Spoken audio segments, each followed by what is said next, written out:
Bonjour à tous, aujourd'hui nous sommes en compagnie de Dark Angel, qui est pas très réveillé, enfin bon voilà, il vous dit bonjour, voilà, il dit encore salut. Alors du coup, j'avais des prépas de dessin à vous montrer, donc celles-là je les ai retrouvées complètement par hasard chez ma maman. Et franchement ça valait le coup parce que je pense qu'il y avait des anciens que je devais reprendre, que je devais retravailler, puis il y en a certains, enfin que enfin, vous verrez bien, il y en a un de dessin où il va y avoir une surprise, mais je ne vais pas vous dire laquelle. Alors je vous montre ça tout de suite. Déjà, on va commencer par ce fameux paysage. Voilà. Donc vous voyez les montagnes.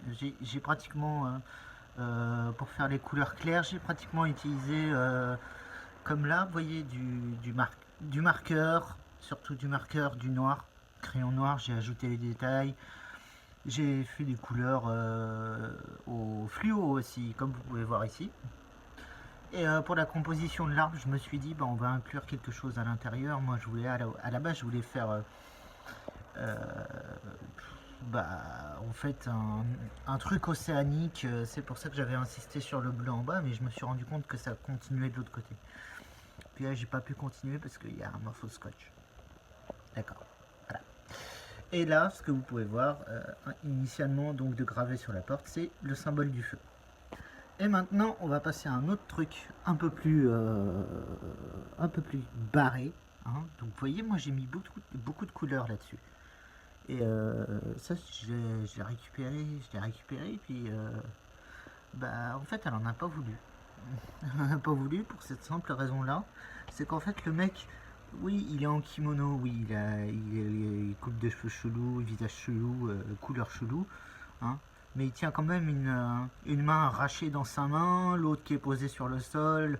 Vous voyez, il y a les gouttes de sang, il y a tout pour faire flipper. Parce que ça donne ça. Et je vous avais promis donc une petite surprise, parce que vous allez voir, il y a un personnage donc de la saga que vous allez reconnaître.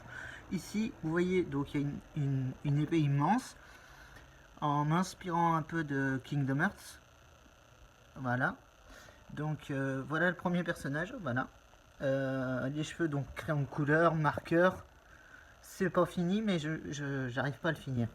Et là où c'était une surprise, c'est pour celle-ci. Est-ce que vous avez déjà vu ce personnage dans mes vidéos? Si vous l'avez vu, la fameuse vidéo, vous savez qu'il s'agit du commandant Ebeki. Bon allez, très bonne soirée à tous et surtout prenez soin de vous. Et à plus tard pour de nouvelles aventures. Ciao ciao.